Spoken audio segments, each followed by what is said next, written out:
तो play way method जो teaching method है वहाँ पर हम खेल खेल में बच्चों को पढ़ाते हैं, ठीक है।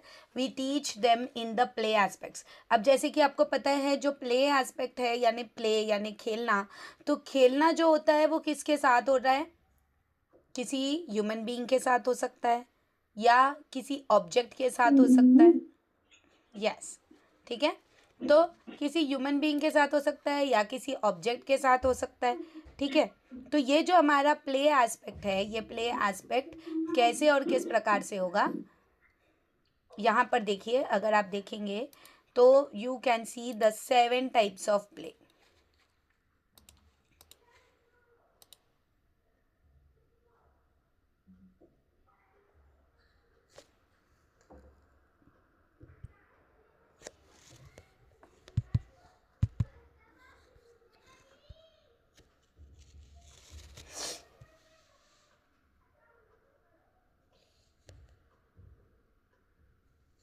Yes, if you can see here on the screen, there are 7 types of play, ठीक है। 7 तरीके के प्ले होते हैं, ठीक है। आप यहाँ पे स्क्रीन पे देख रहे हैं, जैसे सबसे पहला है बॉडी प्ले मूवमेंट, ठीक है। बॉडी प्ले मूवमेंट यानी जैसे मैंने आपको बताया किसी ह्यूमन बीइंग के साथ खेलता है बच्चे, उस प्रकार से बच्चे अकेले भी खेलता है। तो यहाँ पे कैसे कैसे गेम्स खेलेंगे अकेले, running, jumping, sliding, slipping, hopping, ऐसे टाइप के जो गेम्स होते हैं ये बच्चा खेलेगा, ठीक है। तो इसमें क्या हो रहा है कि बच्चा अपनी खुद की बॉडी को इन्वॉल्व कर रहा है। चलो, कौन मुझे बता सकता है कि ये जब बच्चा खुद अपने बॉडी को इन्वॉल्व कर रहा है, जो प्लीज प्लीज बेटा,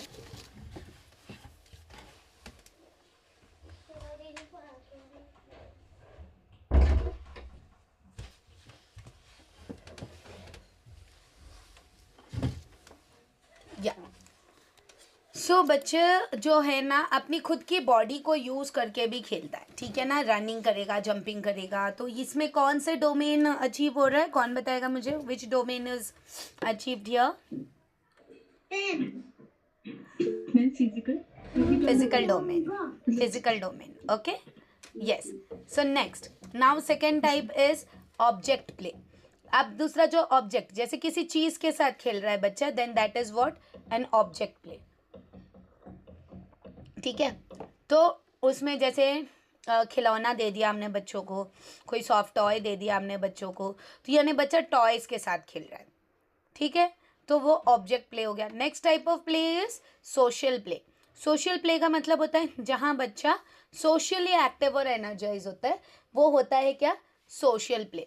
जहाँ बच्चा क्या हो रहा है, सोशली एक्टिव और एनर्जाइज हो रहा है, दैट इज सोशल प्ले, ठीक है। अब सोशली कैसे, कि जैसे 2 बच्चे 4 बच्चे एक साथ खेलते हैं, ठीक है, या बच्चे जो होते हैं भाई बहन एक साथ खेल रहे एक ही घर में, दैट ऑल्सो बीइंग सोशल, ठीक है। अब आप लोगों ने देखा होगा कि मामा बुआ के जो बच्चे होते हैं ना आपस में, तो उनके बच्चे जो भाई बहन होते हैं जिन्हें हम कजन्स कहते हैं, तो ये भी जब एक दूसरे से मिलते हैं, ठीक है, when they get interact, so they also play, वो भी खेलते हैं, right. So these are the different types of social play, ठीक है ना। जैसे रक्षाबंधन पे चले गए, या हम समर वेकेशंस जैसे अभी आ रहे हैं, तो समर वेकेशंस के दौरान भी हम जाते हैं, तो ये सारे जितने भी टाइप के प्ले होते हैं ये उस दौरान हो रहे हैं, ठीक है ना। तो बच्चे मिलते हैं, बहुत दिनों बाद मिलते हैं भाई बहन, तो कितने अच्छे से खेलते हैं। सो ये सोशली इंटरैक्ट हो रहे हैं, सोशली एक्टिव हो रहे हैं, सोशली चैनलाइज हो जाते हैं। तो ये कौन से टाइप का प्ले हो गया, सोशल प्ले, है ना। इसी प्रकार बच्चे स्कूल क्लासरूम में अपने फ्रेंड्स के साथ खेलते हैं। कई फ्रेंड्स ऐसे होते हैं जो उनके नेबर होते हैं वो, राइट। तो ये इस तरीके से खेल खेलते रहते हैं। Next is imaginative and pretend to play. Next type of play is imaginative and pretend to play. अब इसमें क्या हो जाता है कि बच्चा अपनी इमेजिनेशन और प्रिटेंड, आप लोगों ने भी खेला होगा ना बचपन में, जिस तरीके से हम गेम खेलते हैं, जैसे घर घर खेलते हैं, चोर पुलिस खेलते हैं, खेला होगा ना बचपन में। ये सब क्या है, क्या सही में कोई चोर या पुलिस होता है? नहीं होता, इमेजिनेशन खेल होते हैं, इमेजिनरी प्ले होते हैं ना। और एक और गेम हमारे टाइम पे बड़ा अच्छा चलता था, आजकल भी बच्चे खेलते हैं वैसे, वो राजा मंत्री चोर सिपाही। कितने लोगों ने खेला ये गेम? याद आ गई बचपन की? है जब बच्चों के साथ खेलते हैं। दिन में दोपहर को जब गर्मियों की छुट्टियों में जब घर से बाहर जाने नहीं दिया जाता, तब ये राजा मंत्री चोर सिपाही, ठीक है, फिर वो कैरम, चेस, ये सारे गेम्स है ना। अब जब हम राजा मंत्री चोर सिपाही खेल रहे हैं ना, ये एक्टिविटी इन्वॉल्व हो गया इसके अंदर, लेकिन बच्चे क्या है ना, जब वो गेम एंड होता है ना, तब वो इमेजिनेशन में चले जाते हैं, ये राजा बन गया, ये चोर बन गया, ये मंत्री है, ये ऐसे। और फिर हर एक राउंड में एक इमेजिनेशन होता है, कौन पुलिस बना, जो पुलिस बना ना वो चोर को ढूंढेगा, जो राजा बना वो बोलेगा मैं सिपाही, मेरे सिपाही चोर का पता लगाओ, तो सिपाही बोलेगा जी हुजूर। तो मतलब क्या हो रहा है कि वो प्रिटेंड कर रहे हैं ना उनकी एक्टिविटीज़ को, राइट। सो इस तरीके के बहुत से गेम्स होते थे पहले भी, आजकल भी खेलते हैं बच्चे, बट ये मोबाइलों ने है ना इन सारे गेम्स को ढिचकियाँ कर दिया।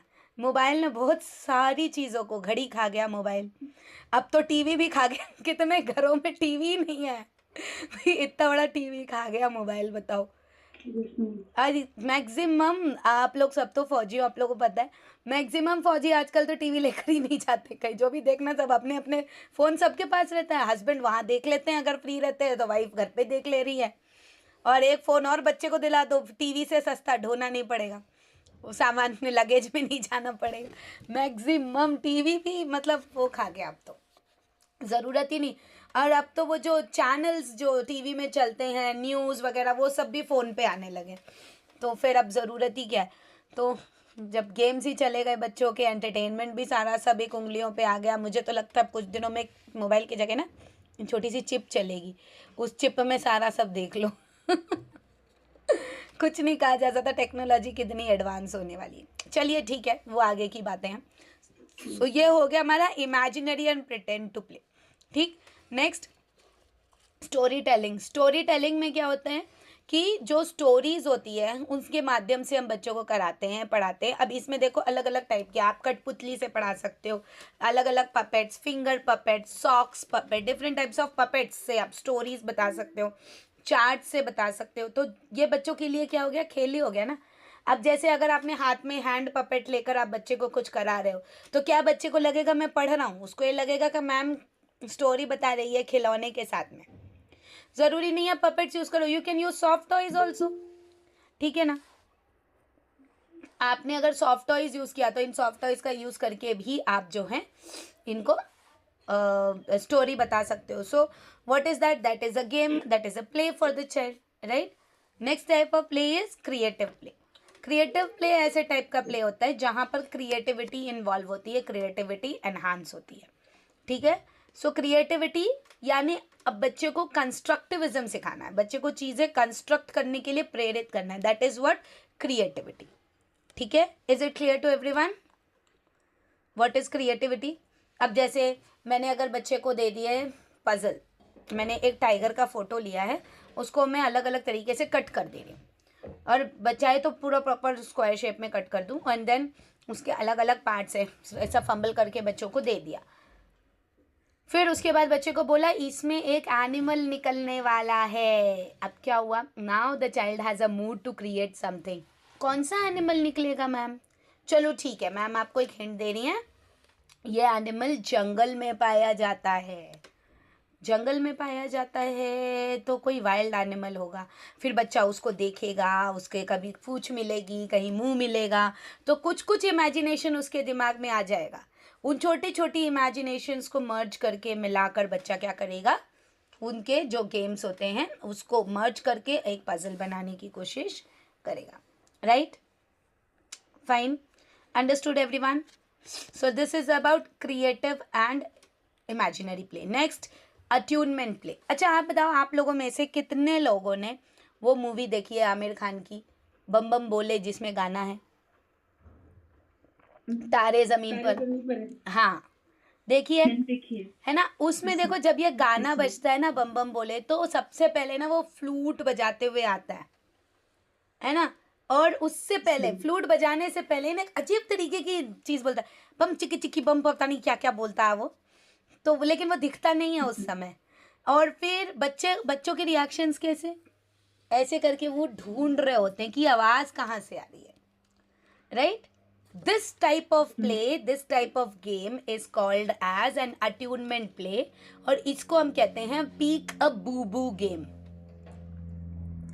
जैसे हाइड एंड सीक होता है ना, हाइड छुप जाना और सीक मतलब ढूंढो, ठीक है, उसी प्रकार peek a boo, that means you have to peep somewhere, you have to peek that somebody, कहीं से तो कुछ आवाज आ रही है, कहाँ से आ रही है, वो चीज ढूंढनी है, राइट।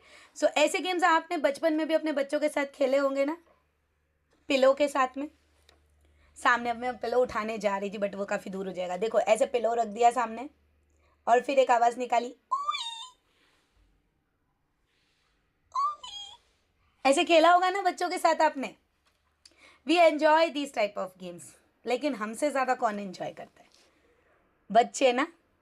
हम बच्चों के साथ ऐसे गेम्स क्यों खेलते हैं? बच्चे की वो प्यारी सी स्वीट सी हंसी के लिए।